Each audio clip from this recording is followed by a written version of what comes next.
Tom Clark's Main Event is a Boink Studios production. Follow us on Twitter and Facebook at Boink Studios, and check us out on boinkstudios.com, where you can see all of our projects, past, present, and future. And now, on with the show. This is Daddy's show. Step off.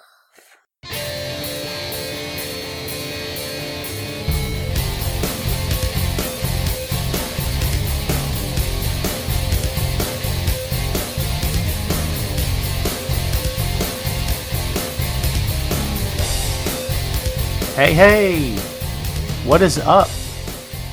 Welcome back to the program, folks. Thank you for tuning in. Ladies and gentlemen, my name is Tom Clark, and this is Tom Clark's Main Event. That's right, folks, we are back once again. We will forego the usual extremely long introduction here, just to give you the skinny on what we're doing this time out.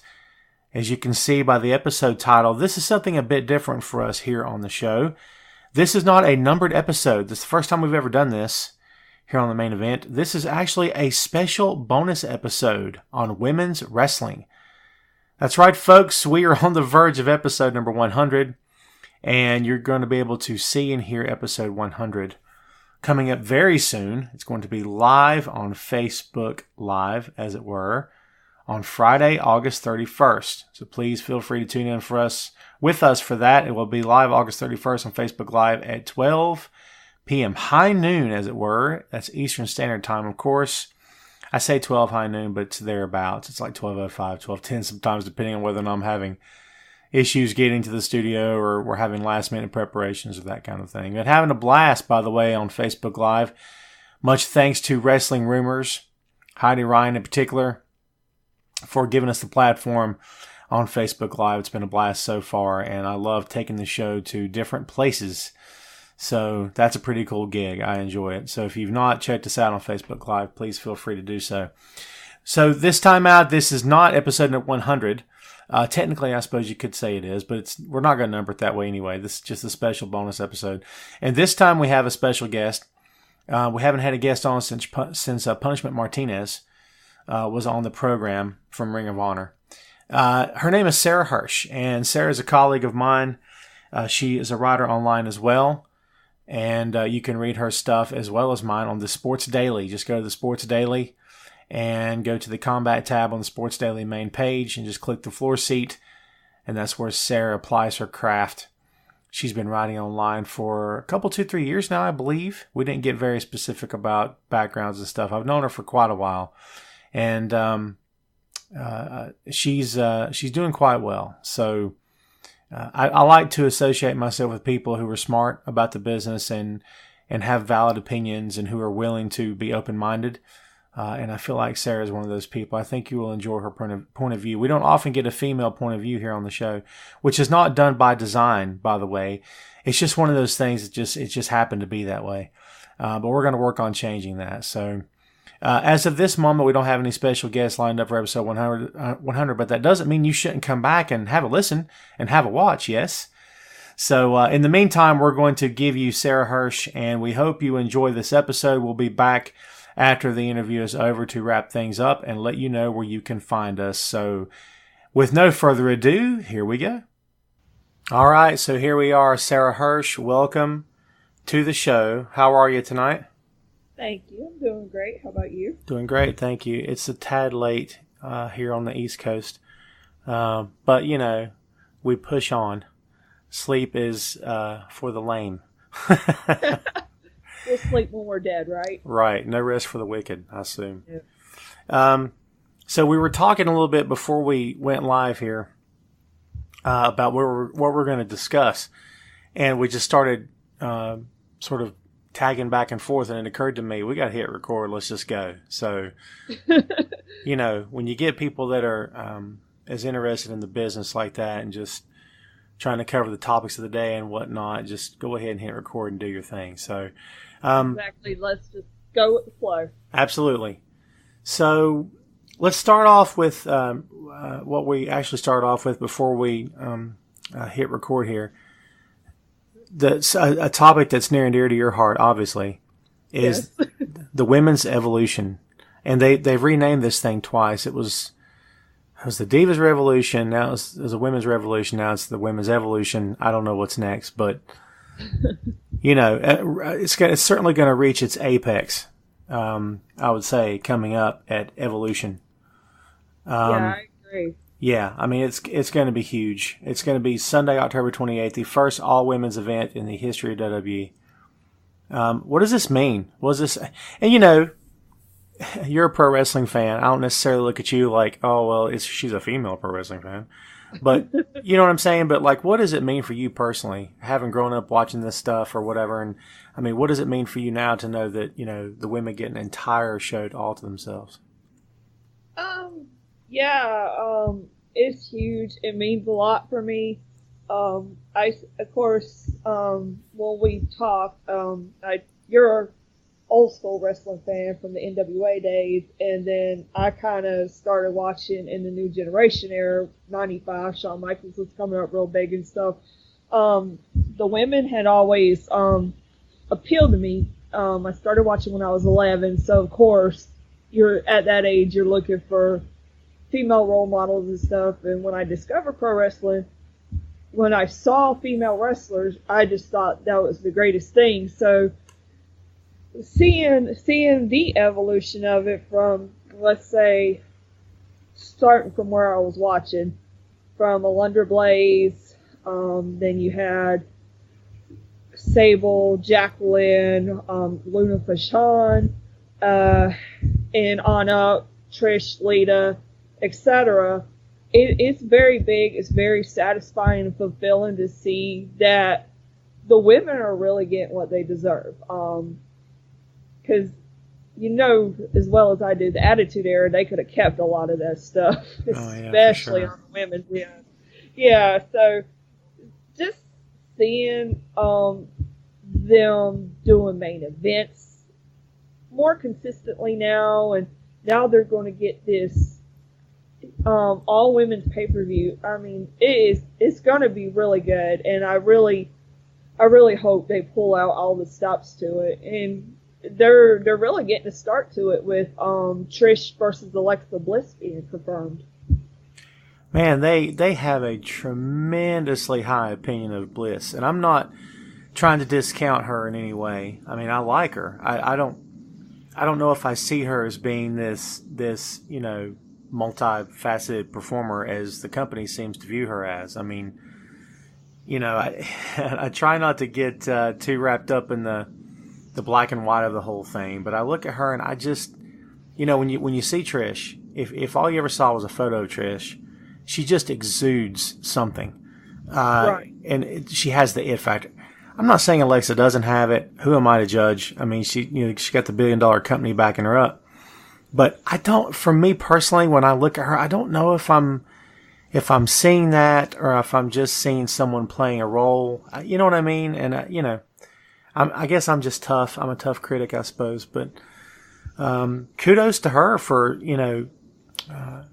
getting this far up the food chain, of course. And like you said, facing Trish Stratus, my God, of all the women in that company that could have went to, it goes to Alexa. I mean, it's certainly huge. We don't have confirmation yet whether or not Lita is going to perform. But if you're booking the show, who does Lita work that night? Oh, man. It's a good one, right? Yeah, because when she appeared at the Women's Royal Rumble, I couldn't believe all the stuff she was doing in there. And I was like, man, maybe she could work somebody, down the road now with this Evolution pay-per-view. Right. Wow, who could she? I mean, I don't know. That is a hard one for me. That's a hard one. I mean, it would have to be... Considering her injury history and stuff. Well, more than anything. That's true, but at the same time, I'm thinking, with Alexa and Trish, I would dare say Trish is winning. I don't know for sure, but that's a guess. But it would have to be somebody that, if Lita were to pin this person, and, I often think that we get too wrapped up in who wins and loses. Not that it's not important, but I think a lot of times as fans, we kind of lose sleep over it too much, maybe. Yeah. So, not that it's a great big deal, but it does matter maybe in the short term. in terms of, wait a minute, this chick hasn't wrestled in forever, and then she just pinned one of the top girls in the company. Like, I don't get that. Like, so Asuka's on my short list. I think that would be an intriguing match. But how about the one woman that they compare Lita to, Becky Lynch? Interesting. Becky's winning that. Right, especially with the new heel turn and everything. The heel turn that is not working. It's not. I'm not saying they can't salvage it. Maybe they can, but it's yet another example, and it's very early. It just happened. It's not as though it's a month old and we're all sitting around going, "Oh my God, it's not working." But several days into this, it's not working. So, yet again, there's another example of something this company does that you're sitting back looking at it thinking, "Man, this is not going as planned. Just stop while you can." I'll let you get back to that in just a minute. The thing is that for me, Becky's snapping on Charlotte at SummerSlam was a long time coming, and the way that they have kind of went on with it. You want to root for Becky because she was feuding with Carmella, then Charlotte just steps in and voila, she's in the title match, and then she's the one that pinned Becky. I would have been pissed off too. Right. And then on top of that, we were when we were talking with Chris Featherstone on the 4 seat, he made a good point that they shouldn't have did that in New York either. Right. Because New York, Brooklyn, Barclays Center, that's not your typical crowd. But from the storyline standpoint, you want to root for Becky because she keeps getting stifled. And it's only a matter of time before you snap and take things into your own hands. You see what I'm saying? Oh, yeah, for sure.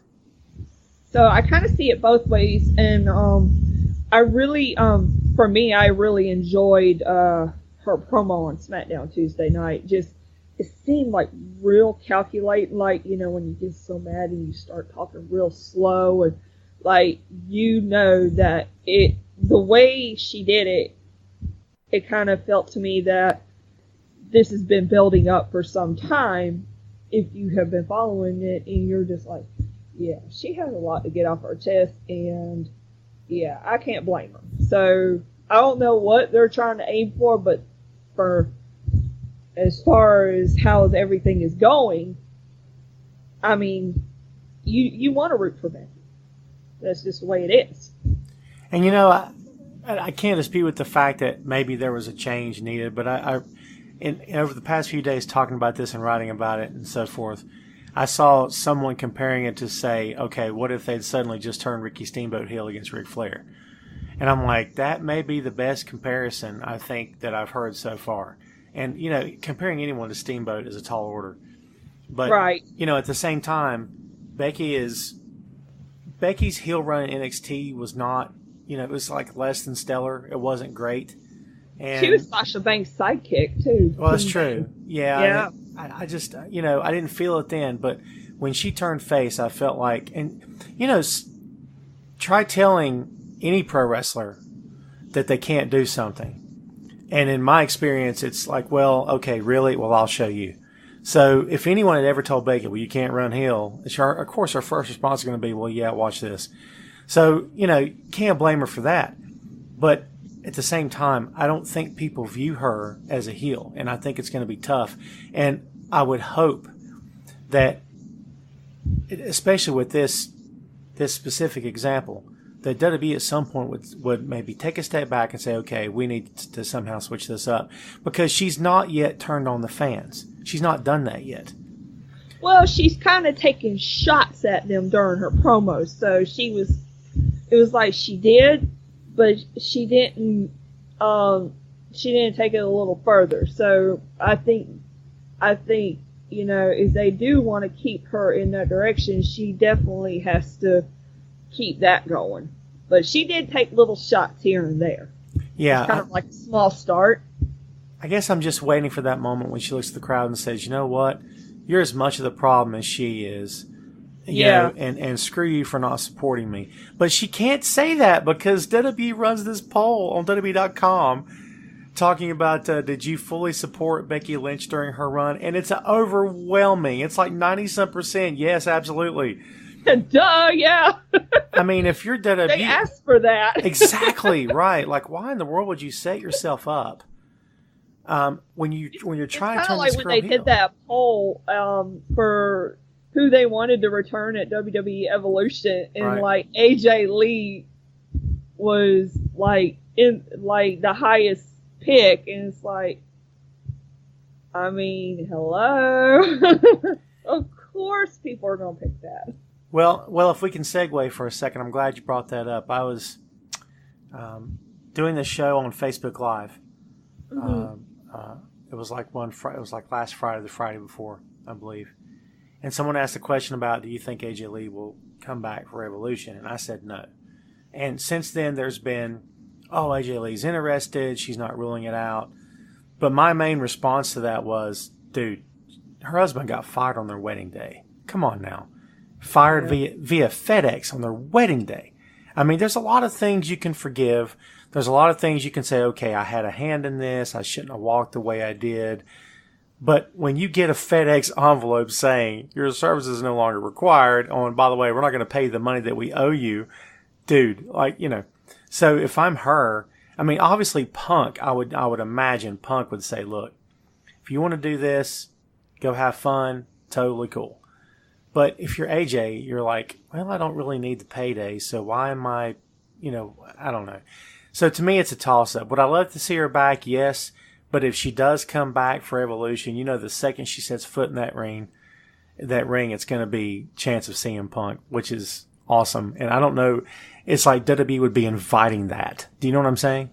Yeah, it's kind of like AJ Lee was in between a rock and a hard place with all that going on. And when she decided to, quote unquote, retire 3 years ago, I always thought it was a way to sit out her WWE contract. And, she's an activist, speaking activist now for mental health. So that's good. I mean, like you said, she don't need the payday, but, WWE is, when it comes to them, AJ Lee and CM Punk, WWE has been extremely petty towards them. Kind of like you said with the FedEx firing, and then when they did the WWE 24 of the women's revolution, it was very good. I loved it. It was so good, but it bothered the hell out of me that they didn't mention nothing about AJ in it.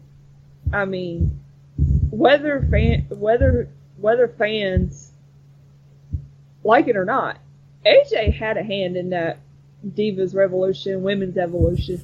I feel like AJ definitely had a hand in it when it first started off, speaking out and especially doing controversial promos like the what they call the pipe bombshell. I mean, things like that is what started really turning the women's division around as a whole, and it just for them to just completely exclude her, that was just disheartening. And if you remember, I wrote an article on Camel Clutch blog about that when it happened.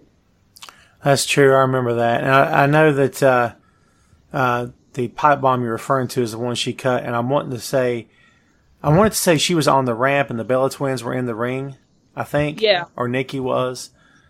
And that may have been the first time that it happened for the women, where one of them spoke up and said, "You're supermodels, look at you," or that kind of thing. I mean, I can't remember word for word, but yeah, that was one of those moments where I'm like, this is the coolest thing ever because they're letting her do this. And it's, but then at the same time, their feelings got hurt. Well, it must have been true. That's how I took it, because they were doing all kinds of pointing and rolling their neck. And this is a personal thing for me, and maybe no one else hears it, but once I hear it, I can't unhear it. But I don't want anything to do with the Bellas on my TV. I just don't. And it's, nothing personal toward them. But, they cut this promo the other night and they get booed immediately when they're on camera, right away. And like you said, it's Brooklyn, but still, throw them in front of any crowd unless it's their hometown. They're probably going to get booed. Right. And Bree's speaking. She's very eloquent. And then all of a sudden, Nikki talks and everything Nikki says is just like this. And I'm like, oh, geez, stop. Like, I just want to take, like needles and just shove them in my ears because I can't stand it anymore. She's just got that voice that just grates on you. And that's like nails on a chalkboard. Yeah, that's a silly little complaint, but I'm like, oh God, I just want to turn the volume off. So Bree is going to be teaming up with her husband and taking on the Miz and Maurice at Hell in the Cell. Boy, that came out of nowhere. Didn't that just come out of nowhere? Like, Yeah, I definitely didn't see that coming, but with Daniel Bryan and the Miz, and I mean, Maurice had a hand in the Miz's win at SummerSlam. Right. So maybe it was one of those things you could have saw coming, but you didn't think about it, So for little things like that, that is kind of a nice surprise, even though it was at the expense of the Bella Twins. But and this leads me to another topic, and I got to get your take on this. Bree comes running down the ramp, and of course, Maurice bails. Right. But the minute Bree gets in, she starts wailing on Miz. And I think the crowd was like, oh, we're going to do this. Wow. Because it's one of those moments that you kind of didn't see coming. You kind of imagine her kind of bucking up to him, maybe slapping him. But she wailed on him. So, we know that outside of WWE, intergender matches happen all the time. And I have my own take on this, but I would love to hear your take on intergender matches. I think they're fine if done. If the booking's done good. They don't bother me too much. Now there's one, I don't know if you saw it, there's one of Asuka and somebody, it's on YouTube somewhere, where she was in an intergender match with this guy. I don't even remember who it was, but I couldn't even watch it. He literally just beat her up so bad. It was hard to watch. So there's that fine line between too much and how are they going to do it? It's kind of, especially in this day and age with the, especially with the women's evolution and things like that. It'd be kind of interesting to see how that goes. I don't know why, but I just thought of, you remember that intergender match at WrestleMania 14 with Sable and Mark Merrow? Goldust and Luna. Yeah, that was I just remembered that. Yeah. And I was like, it's something like that. I could see that happening just for the pop factor. I don't know. And my point of view on this, I guess if taken the wrong way, could sound incredibly sexist, maybe. And maybe I'm just old school, but I'm still a big believer in kayfabe, and I know seemingly no one ever is anymore except for fans, maybe some of us. Certainly the companies aren't, but especially not WWE. But I take an issue when I see, and I've seen a lot of intergender matches in Lucha Underground, and I don't know, I don't want to say problem, or the word issue maybe is too much, maybe it's too big. But I take exception when I see a woman body slam a man, when I see a woman hulk up against a man, when I see a woman get thrown around, and then all of a sudden she gets a shot in, the guy is dazed to the point of selling it. And, and again, that sounds horrible, but I don't mean it. You know what I mean? I don't mean it to sound horrible. It's just a matter of, okay, this guy weighs 220, she weighs $120. She's not ripped. He is. And, let's turn the tables and say. Kind of like a believability factor. That's all I'm suggesting. And for me, it ruins it. And if you really think about it, the next guy that he wrestles, if they really wanted to go there, the next guy that this wrestler works in the ring could come up and say, dude, I can beat you. She beat you. You know what I mean? And it wouldn't be a matter of, oh, he's a heel, he said that. No. But like if you tell me that she could pick him up, well, then everybody can pick him up.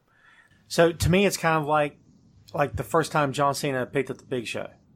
And I know it's kind of a weird comparison, but like the minute you pick up Big Show, game over. Because if John could pick him up, anybody could pick him up. Not that John's not special, but John picked him up all the time. So to me, that's sort of the same feeling that I get. Like when I see, a woman pick up a man or punch a man or whatever, and he visibly sells it. And again, maybe it sounds, I don't know, the way I come across maybe sounds completely negative, but like you said earlier, to me, it's the believability factor. So, I mean, would I have a problem with Brie? God, I don't know. It's just such a, and plus, in this culture, in this country, we always, for better or worse, and by today's standards, it sounds sexist, I suppose, but we always lift women up and say, okay, men need to be respectful. Men need to show appreciation. Women deserve this, that, and the other thing. And then suddenly you throw them in the ring where they're getting slammed and they sell and they're getting thrown around, tossed around. Not that the man's not taking care of the woman in the ring. Obviously, if he's a professional, he is, and she's not getting hurt. But the fact is, you're treating them like you would any other guy. So to me, I get on one hand, yes, equals, of course. But on the other hand, I'm like, wait a minute, doesn't this sort of fly in the face of everything that you've ever been taught? For me, it's a very weird thing. Right. I think it really has to require smart booking for that for if it was an intergender match to really go over. So like, for the women, I mean, they would obviously they're outmatched, and you have to kind of, so common sense, they have to be clever if they want to win, think of clever ways to get the victory. And when you were talking about Lucha Underground. You remember when it was real big when Sexy Star won the Lucha Underground title, and she was in a triple threat match. True. I can't necessarily remember on top of my head where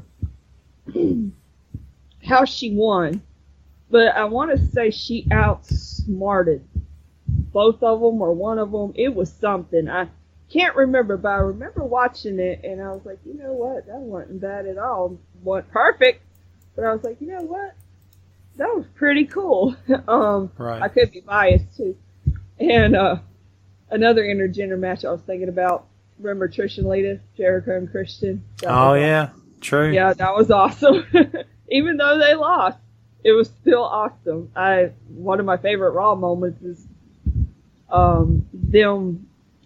You remember when Chris and Christian gave them the roses, and then Trish and Lita beat them up with. They just literally just took the roses and beat the snot out of them and everything. It's hilarious. Right. One of my favorites, but that's an example of being smart in terms of booking it smart, to make it believable. That's a great example. Yeah, I suppose if it could be handled in a realistic way, it would make sense. But yeah, so the mixed tag is going to happen, and Bree's back on TV, and she's going to be with Daniel, which sort of, and it's kind of off topic. Well, not exactly off topic, but it's sort of associated with that. We're talking about Women's Evolution, first all women's pay-per-view event in the history of WWE, but now you're getting, I don't know if men are going to be booked on the show or not. It says the first all women's, and I assume that means every single match are women. It makes you wonder if there's going to be a female referee, because there's a female ref. Is the female ref in NXT? And my apologies for not knowing her name, but is she just in NXT or does she work on the main roster? Because I'm not sure. I think she works in NXT. I think she's just on NXT. I don't recall seeing a female referee on the main roster, especially live events. Mm-hmm. Which I think is about time. I think that's a long time coming. Well, there was that time when Jacqueline was a referee. Yeah, that's true. Man, and it seems like every time we talk about something, we have history to draw from. So it's not as though WWE is not doesn't have a good history, a great history going on for the women. But to me, everything before now, and even Trish and Lita, no disrespect to Trish and Lita, they paved the way, obviously. But Trish had her clothes ripped off plenty of times. So did Lita, and and I've made this statement before on the show. I'm a red-blooded American man, and, as the old saying goes, and back in the day during the Monday Night Wars, I'm in a room full of guys. Sometimes girlfriends were there too, but mostly it was guys. And we had a remote, and we were flipping back and forth between Raw and Nitro. Oh yeah. And I'm not kidding you. Every time the clothes started coming off on Raw, one of us, without fail, said, "Where's the remote? Give me the remote." And we turned it. And not because we didn't appreciate how beautiful these women were, but because we're like, all right, where's the remote? Look, can we watch some wrestling now? So I guess I kept good company at the time because, hardly ever were there any crude or snide comments being made. Oh, look at her. It was more along the lines of, God, I just want to watch wrestling. Why can't we just get back to this? I think where you're coming from is there's a time and a place for that. And obviously wrestling isn't. Yes, right. The place for it, yeah. I never really too much cared for that either. I was in my teens during that time, so it's kind of one of those things that you were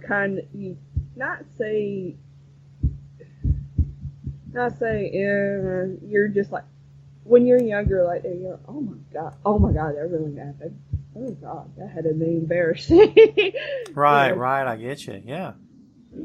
I'm really telling my age at that point because I think I was. When did that happen? I was 15, 14. Yeah.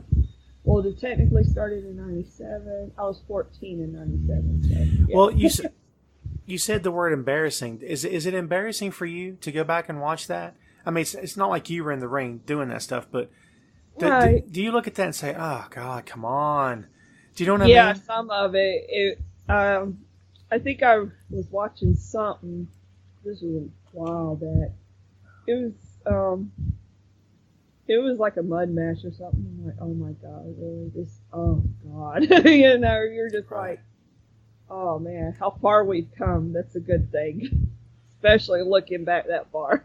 Oh, it's amazing, isn't it? I mean, it's just there are women over the course of WWE's history after the Attitude Era.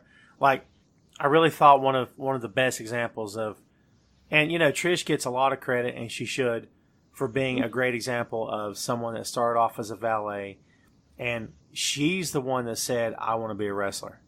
Right. They didn't have to talk her into it. They didn't even ask her. Her response is, just train me. I want to know how to do this. I'm tired of walking out and doing nothing. If I'm going to be in this company, I want to do it right. But I have to give props to Candice Michelle because Candice Michelle was the GoDaddy girl, and all she did. Remember the stupid twirl she used to do? Yes. It was horrible, horrendous. Every time she's on my TV, I want to turn it. It's like, oh my God, stop. Yeah, we had that conversation before. Right. And then suddenly she learns how to work. And I see her in the ring, I'm like, oh, okay. This works all day. I'm digging this. And man, she got really good. She got very good.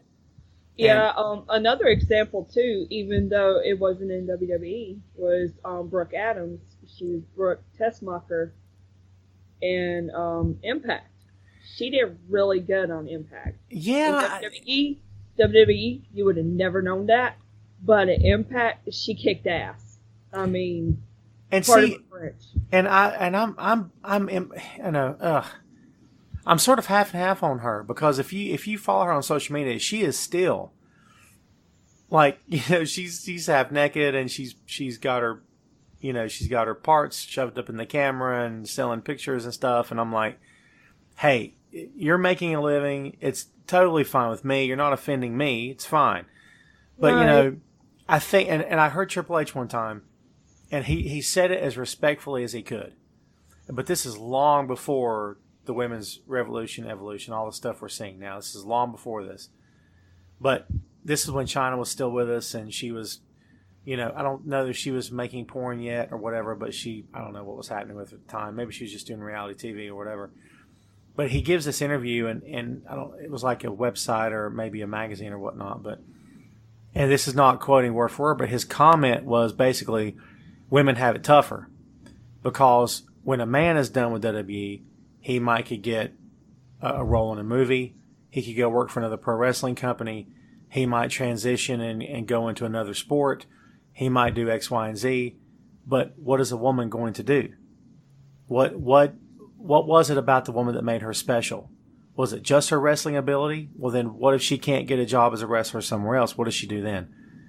And he made an excellent point, and I don't think he was trying to be disrespectful about it, but he made a great point. He's like, what else are they supposed to do? They were on our TV, and they were in Playboy because of us, because Right. we helped make them famous, and they made a living taking their clothes off in the ring. So when they lose their job, what do you think they're going to do in order to keep getting paid?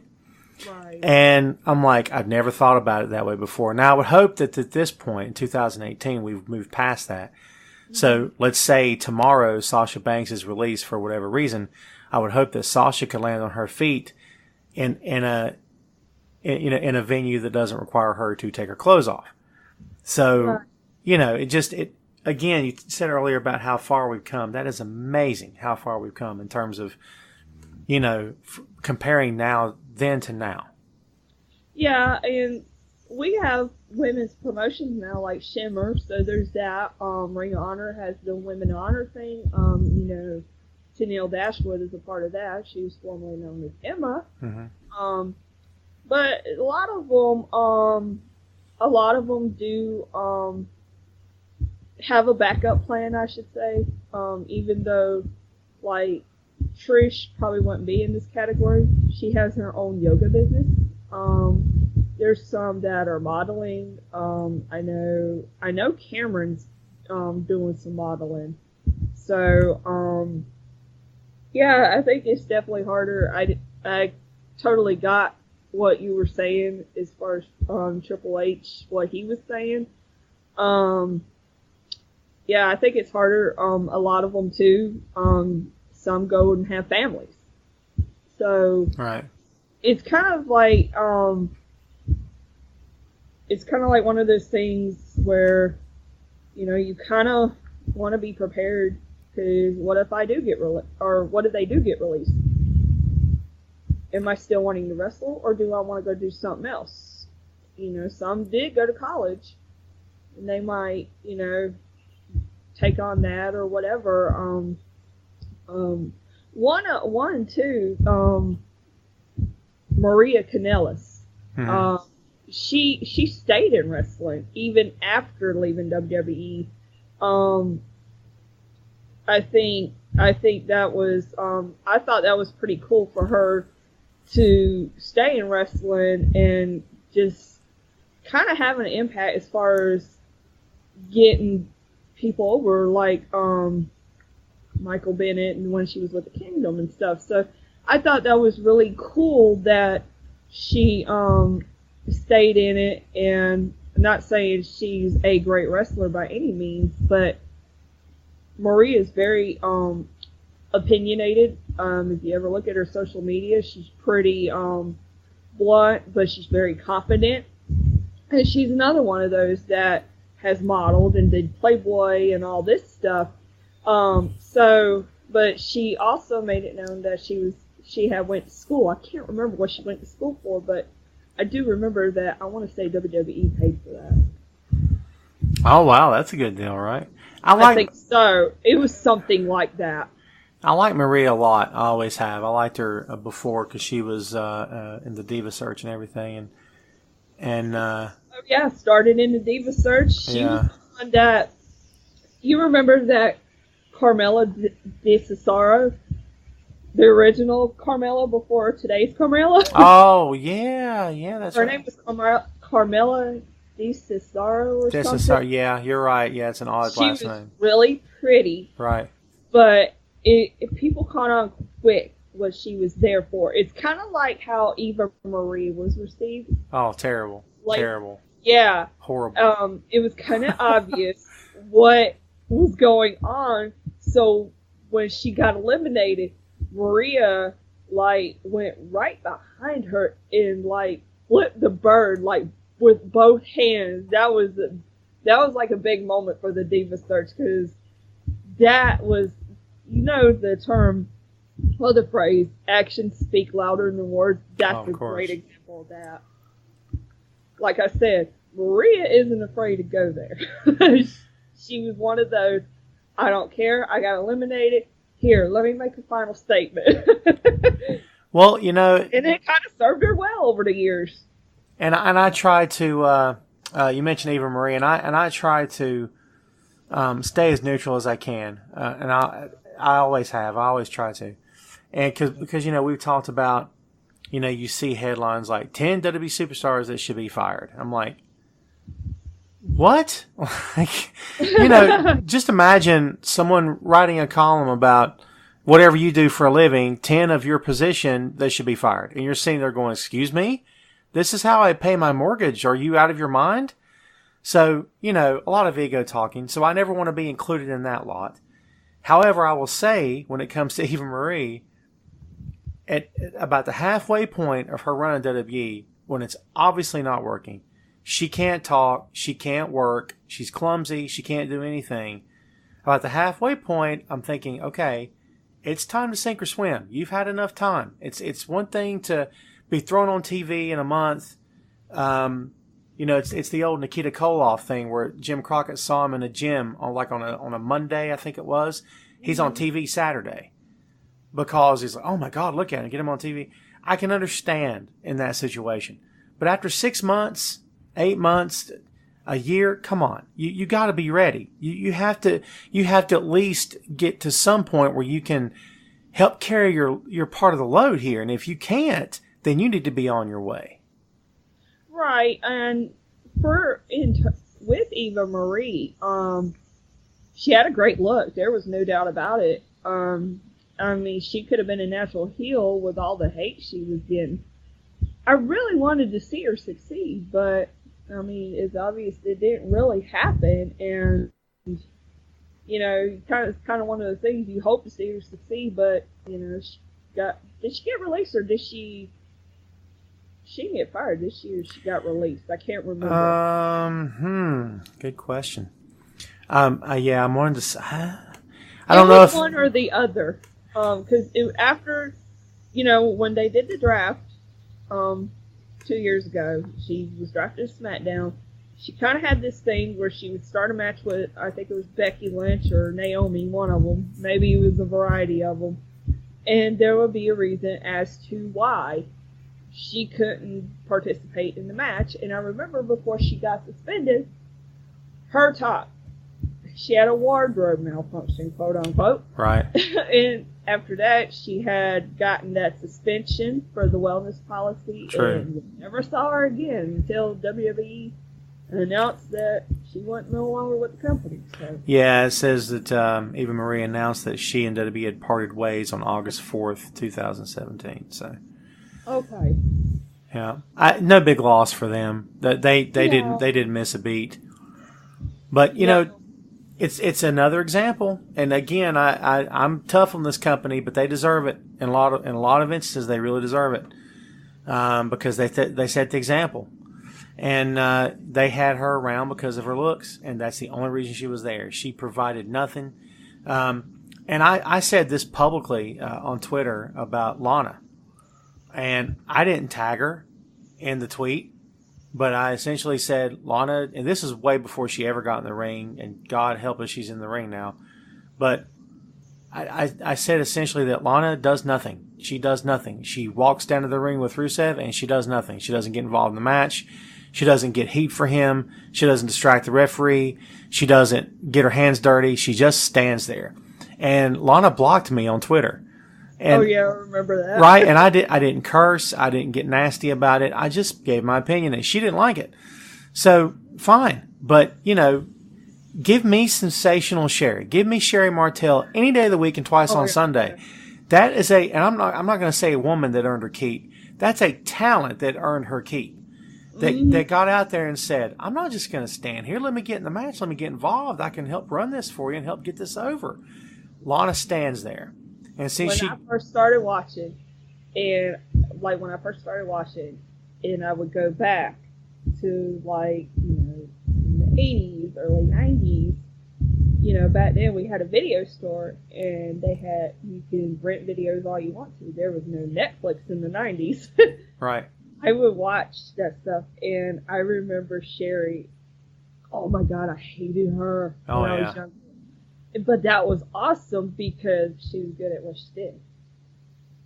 Sorry. No, you're 100% right. Hey, if Sherry were alive today and in her prime, she could get anyone. She can get Roman over as a babyface if she had to. She can get in a heartbeat. She'd get anyone over, and it would take time, but she could do it because she was that good, and she was an asset to everyone that she was with. Yes. And for me, a person like Lana just stands there, and now they expect her to be a wrestler. And, Zelina Vega has no business being in the ring, in my opinion. She can't even see over the top rope, okay? She can't. And, I guess my feeling on that is, would it kill you to just have managers? Are you that anti-manager as a company? Oh, well, we've got to put these girls in the ring. No, you don't. They don't need to be in the ring. So, back to the thing about men versus women. If Zelina Vega beats up anyone but a 3-year-old kid, it's not going to look believable. She's not Rey Mysterio. Right. She's not Rey Mysterio. She's not short but ripped. She's not short but agile. She's not short but can fly. She's short and can't do anything. And, again, she's the one in the ring risking her neck. So no disrespect toward her. But it just seems to me, wow, whoever's advising her to do this, and maybe she wants to learn, or they're advising, I don't know what the story is behind it. She's definitely a wrestler. She was in Impact years ago. Right. In training.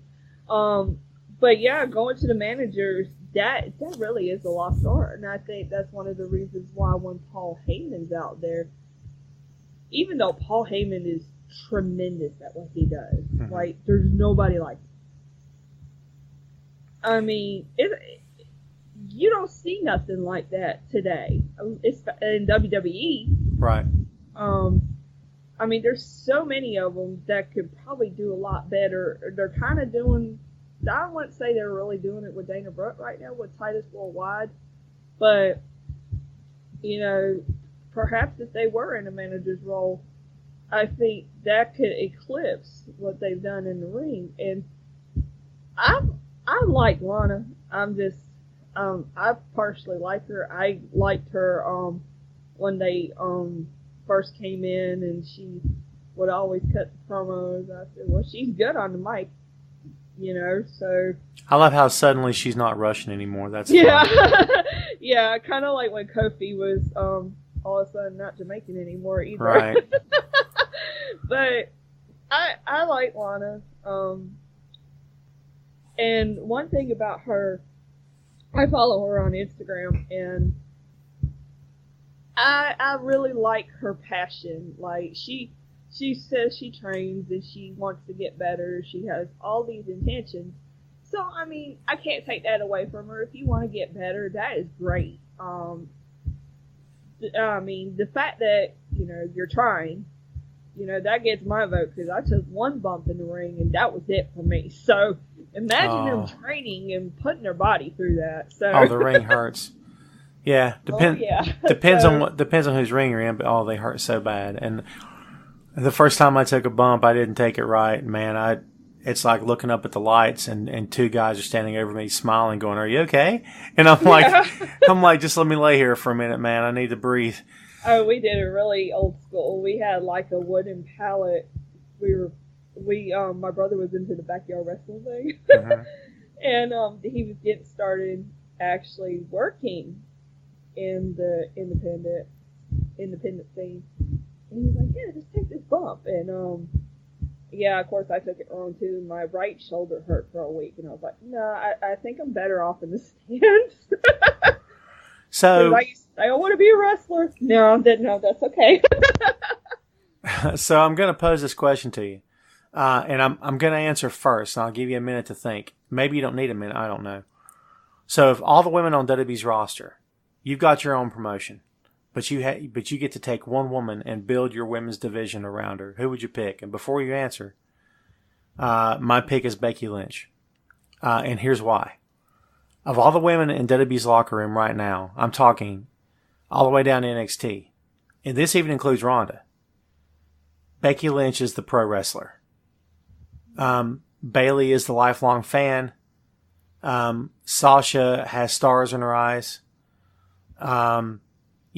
Carmella's, trying to be a wrestler, in my opinion. Alexa's playing a part. Becky Lynch is a pro wrestler. And, this is it for her. She doesn't have a plan B. This is it. Mm-hmm. And, I keep going back to her interview on Stone Cold's podcast when he said, "How long do you plan on doing this?" And she says, "Till the wheels fall off." I mean, that's an answer a pro wrestler gives. So if it's me, she's the cornerstone of my women's division. So I'm curious, if you had to pick someone, who would you pick? Oh, wow. Yeah, Becky is a good option. You know me, I'm very impartial to Sasha. Right. But but Becky, oh yeah, because Becky would be your like your top guy, so to speak. Yeah, I think that she makes people better. The true, and we forget this. Maybe we don't, because maybe we don't vocalize it the way we need to, or the way we should. But the defining aspect of what makes a wrestler great, what makes a pro wrestler great, well, you can say, the music, the moves, the pyro, the whatever, and all that fluff. But for me, the defining aspect of a great pro wrestler is, does he make other people better than what they were before he wrestled them? If the answer is yes, that's a good pro wrestler. And to me, right, she makes everyone better that she works. Oh yeah, like with her and Alexa. Absolutely. When they had their feud, that was really good, and that really put Alexa over as the heel she is today. Right. Yeah, I mean, it's just, and again, I go back to being old school and looking at this stuff from old school point of view. And listen, that company can call itself sports entertainment all day long, as much as they want to. But the entertainment is happening in a pro wrestling ring. So as long as that's the case, fans, promoters, that company specifically has to keep in mind that fans are going to always look at that company through the prism of pro wrestling. So, the old strongholds, the old gimmicks that worked, all those things that have been in place for years are still working, and every division needs a workhorse. And to me, the women's division, the workhorse, is Becky Lynch. Having said that, we're talking about NXT. I have to get your thoughts on Shayna Baszler. What are your thoughts on now the former NXT Women's Champion? You know what? When the Mae Young Classic happened last year, mm-hmm, and she was tearing up the ranks, so to speak, my first thought was, oh my God, really? Because of the 4 Horsewomen, UFC, all that, weren't great. This is what they wanted. They wanted to build attention, da-da-da-da. All the things I'm thinking, especially when Ronda came out, weren't great. This is just, money making. They're not promoting anybody but her, da-da-da-da. But I think it was in the semifinals when she was facing Mercedes Martinez. She completely changed my mind. Mm-hmm. That was such a good match. And I was like, you know what? My mind, I might have an opinion at first, but if I see that you're really trying and you're really making it work, then, you obviously won my approval. So that match made me change my mind on her. And I was like, okay.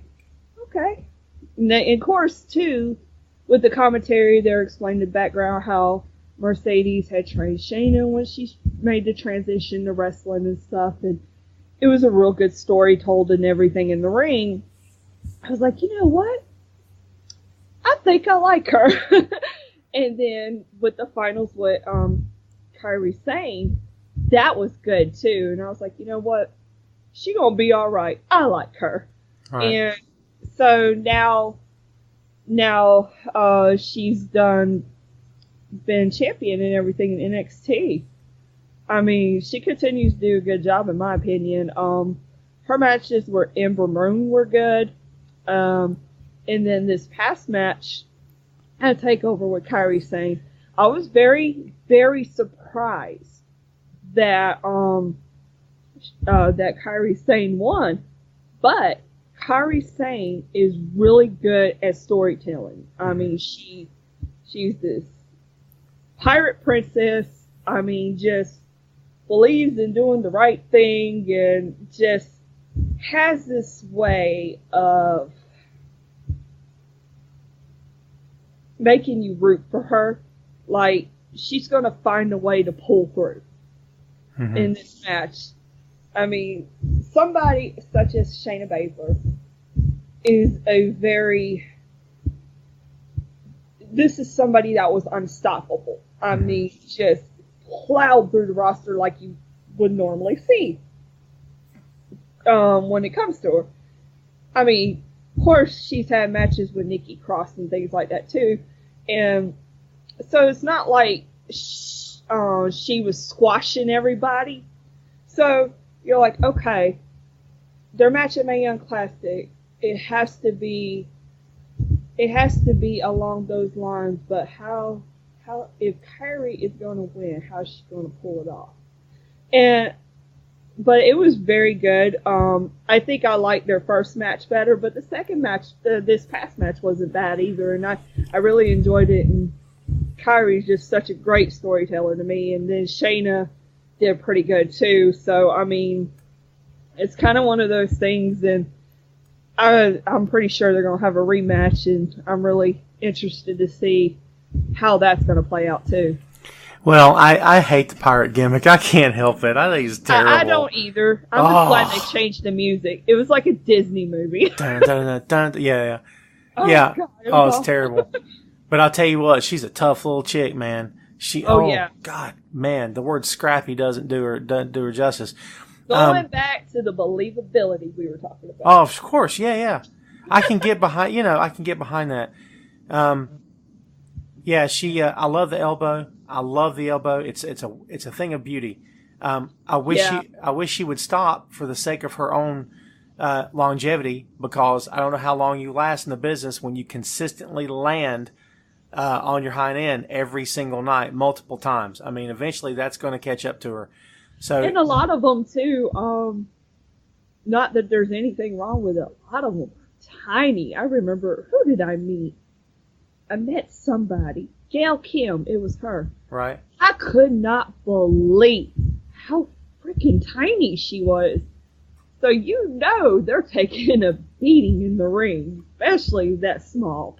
Oh, and Gail Kim's another one. Like, again, back to the question of who do you Oh my God, I could go on all day about Gail Kim. I love her. Like, back to the question of who do you center your women's division around. If I centered around Becky, then Gail is my trainer. Gail is my female trainer, because she's the one.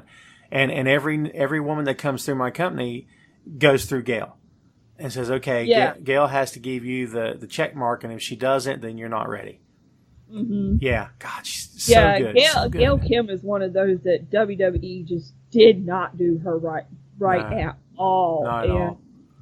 And it's one of those things, and as fans and stuff, we often, and I'm guilty of it too, we sit back and say, well, why isn't this person getting this? And why isn't... And that's true, and it was true with Gail as well. But I can't sit here and say what the reason was because I don't know. And honestly, sometimes the timing just isn't there. The timing isn't right. And so we've seen plenty of cases over the years where guys will be signed, and you're watching them and you're like, something doesn't feel right. This isn't working for me. And then so they get released or whatever, and then a year later or 2 years or whatever, 6 months are back, and you're like, wow, this is clicking. This is awesome. So yeah, Drew McIntyre comes to mind. Oh my God, yeah. He had a lot of maturing to do. You know what I mean? And they put him behind the 8 ball from day one with the whole Chosen One nonsense. Because, man, people, I don't know if the company pushed that as hard as fans pushed it. People ran with that stuff. Right. And never let him forget it. And I'm like, if I'm Drew McIntyre, I'm going, geez, would you just stop? It was a storyline. It didn't mean anything. Let it go. Maybe perhaps Gail Kim was the right person at the wrong time. Yeah, I'll buy that. Makes perfect sense. But I mean, her feud in TNA with Awesome Kong, I was going to call her Karma, but yeah, man. Oh my God. That was good stuff. I didn't see it originally as it happened. I think I seen it like a couple years later. It was before I went to my first WrestleMania. That's where I met her at the fan access there. Right. And I remember my best friend made a DVD for me because she was like, I seen this, you're going to love it. So she made me this DVD, and I was watching it, and I was like, oh my God, where was I during this? Mm-hmm. What? How did I miss this? You know, I absolutely love the feud, and I dare say it's one of my favorite female feuds because it was good.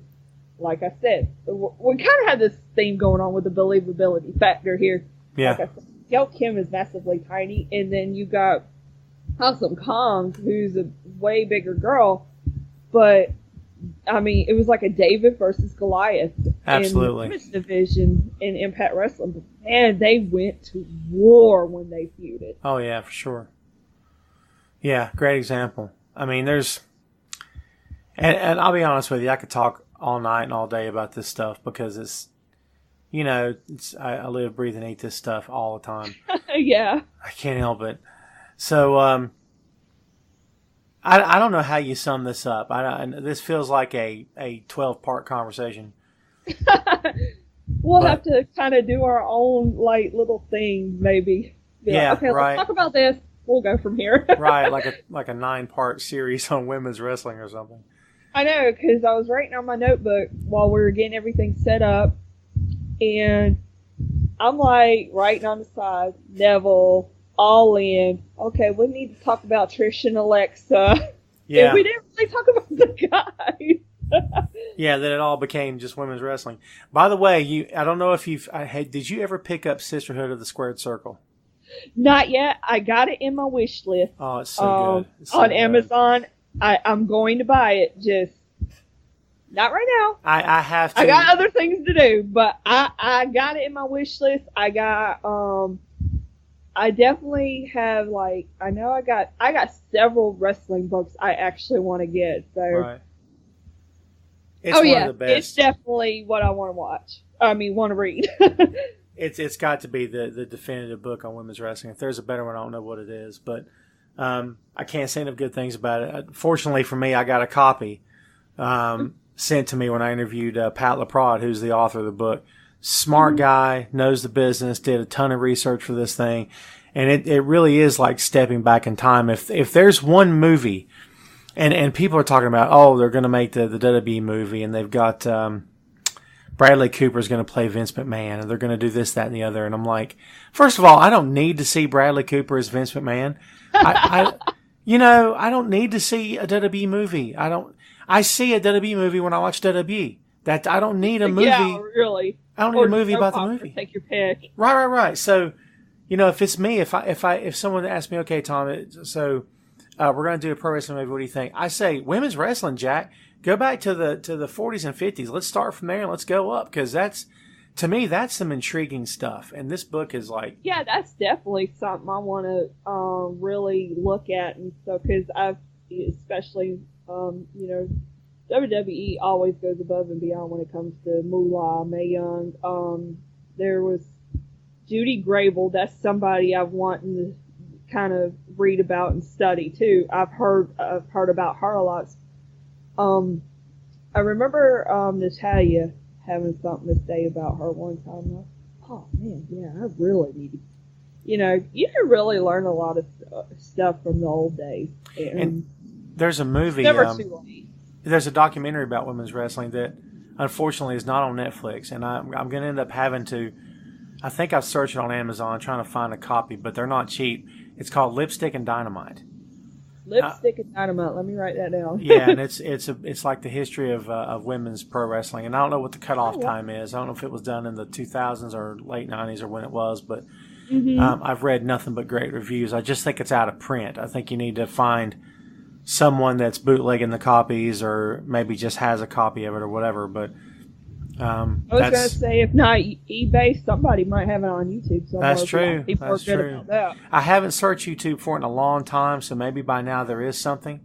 But the last time I searched it, there's clips and there's interviews. So there's tidbits from it, but there's not the entire special. So, all right. So we're probably going to take this home, but I'm curious as we get closer to Evolution. And this is a question that could take another hour, I'm sure. But yeah. But right now, we know that Alexa's going to work Trish. We don't know who Ronda's going to work yet. Assuming that Ronda, and there's a couple ways this could go here. If Ronda were to lose, for whatever reason, lose the Raw Championship, Women's Championship back to Alexa Bliss. What if Alexa Bliss went into Evolution as Raw Women's Champion and lost the belt to Trish Stratus? Oh, wow. Can you imagine that? Man, yeah. That would be... I don't know how you would define that. I mean, for a legion of fans who get so mad and so angry at part-time legends coming back, I wonder how people would feel about part-time Trish Stratus. You know what I mean? Yeah, because you know me, I'm very opinionated when it comes to part-time wrestling. Right. If it's done right, it doesn't bother me. Trish, if she was champion, you know what? Well, I would like it. It would just depend on how WWE took it from there. But while I'm all for Trish versus Alexa Bliss, because I mean, Alexa to me, I like Alexa overall. She is no doubt one of the best female heels they have. Oh, for sure. And so, like, you have one of today's best versus one of the best of all time. And so I'm completely okay with it. But the match that I really want to see, and if Trish did win, I would love to see her and Sasha Banks. I know I'm very, very impartial and love Sasha. Matter of fact, my desktop picture on my laptop is the confrontation between Sasha Banks and Trish Stratus at the Royal Rumble. Oh, wow. Yeah, I want more of that. Please, please, please. If you love me, please give me that and do right by it. See, the picture on my laptop is Kazuchika Okada. So that's all I got. Oh, I love Okada. Oh, he's so great, right? But yeah, that's my desktop picture. Before that, it was a picture of me and Roman. No surprise. right. But it's Trish and Sasha Banks because that is one of my dream matches, and I wish they would do better by Sasha. So I really hope I get to see that. I just really hope I hope they're not gonna stick Sasha in this plateau forever, because right now Sasha is definitely in a plateau. But maybe this whole boss and hug connection will lead to the not Raw, but women's tag titles that they keep talking about. I don't know, but definitely Trish, Sasha Banks. I mean, it's money to me. Oh, of course. And I'm sure I'm not the only one who thinks that. Oh, of course not. And, talking about the tag belts, absolutely. They're getting the men's matches now. Historically, the men's matches. They're getting the Money in the Bank. They're getting main events. Ronda and Charlotte will main event WrestleMania 35. I still predict that. I don't know how they couldn't do it. I think it would be if they main event at WrestleMania. Yeah. I might have to go to that one. Last match. It'll be the main event. There's not going to be a co-main event. I think it will be the last match of the night because at this point, look at the landscape right now. I don't think there's a men's match that would top that for the talent they have on board right now. I don't see one. If they have the main event, they need to, for lack of a better term, go balls out. I mean, let of course. it go. Because obviously Ronda's actually doing pretty good. And then you have Charlotte, who has tremendously improved over the last few years. And, of all the women that Ronda could throw around, I don't think she could throw around Charlotte. Not from a storyline perspective. Charlotte is long, she's lean, she's athletic. Yes. I just don't see Ronda being able to toss her around like that. Oh yeah, it will definitely be one of those types of matches. I see a lot of grappling. Basically, mostly that you got to have both of them will have to figure out a way to outsmart the other. Right. Because Charlotte's pretty much, like she said, genetically superior. Daughter of Ric Flair. Oh yeah. She's definitely building that Flair legacy. And then you got Ronda Rousey, who's got a whole nother reputation of her own. She's the baddest woman on the planet. She used to say she was the toughest unarmed woman in the world. It was something like that. That's no, cool. Most dangerous unarmed woman in the world. That was what it was. So it's good. It would be very interesting to see how they would execute that match. But like I said, there's going to be a lot of grappling, and they would really have to work at figuring out how to outsmart the other. Oh, of course. And it's gotten to that point. It's to the point now where we can say with a straight face, women main event WrestleMania, and we're all not looking at each other going, come on, that's not going to happen. I mean, that's how far it's come. And, women's tag titles, do it. Another women's championship, like a secondary, do it. I say keep signing the female superstars as long as they're good and you can develop, good storylines and cultivate this talent. The women need their own show, in my opinion. I think that's a long time coming as well. I don't know if we'll ever see that. Because, I don't think they want to take the women off Raw and SmackDown. I totally get that.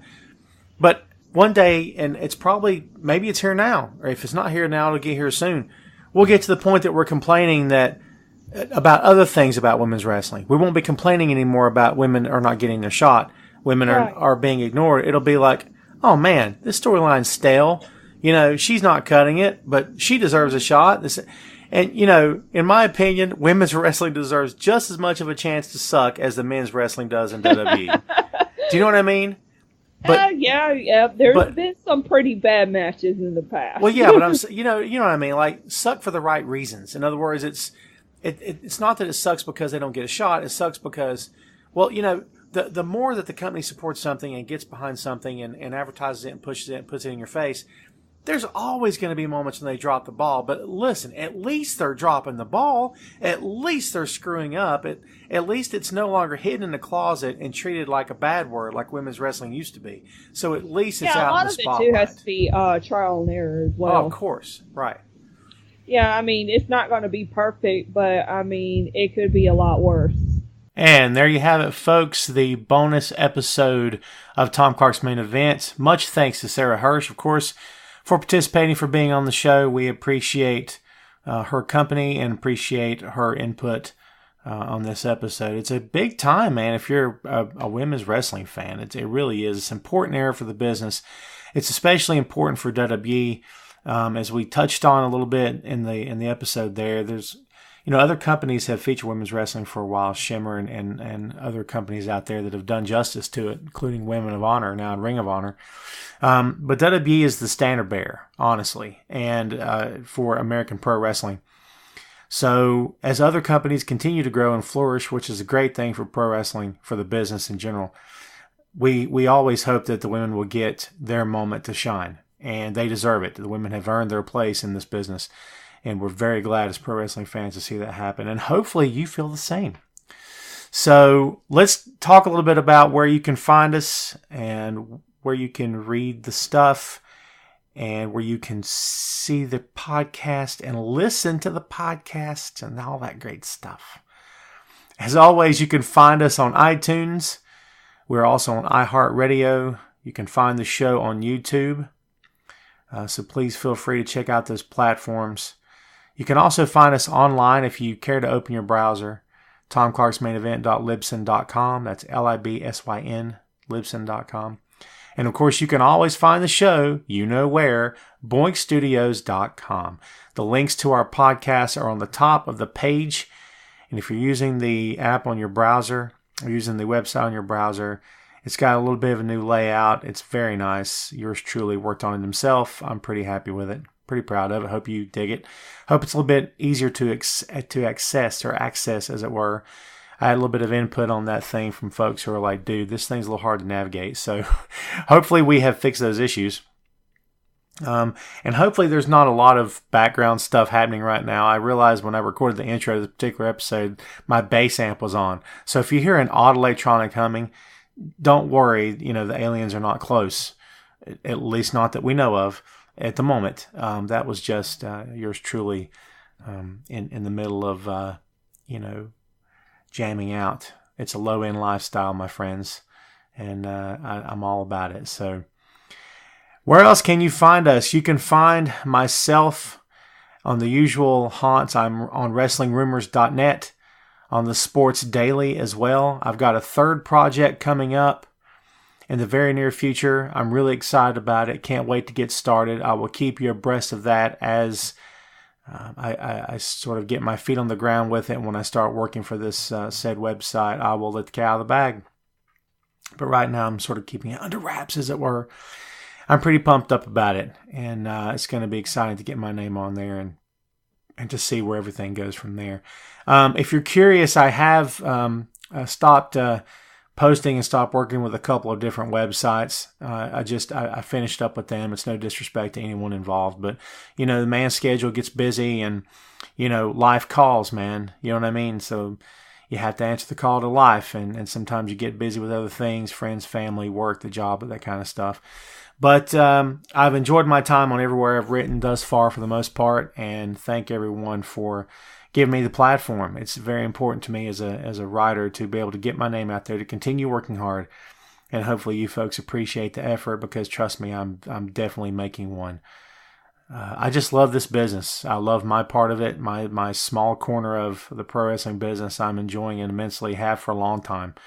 So hopefully you are as well. Please keep the comments and thoughts coming. I do appreciate it as always. I get emails pretty much on a daily basis, which is really nice. Thank you very much. And how do you reach me is what you're asking right now. Tom Clark, 1278 at yahoo.com. Someone asked me a couple of days ago what the 1278 was. You see random numbers on email addresses, probably because 1,277 other people got the name, or it's a birthday or some such nonsense.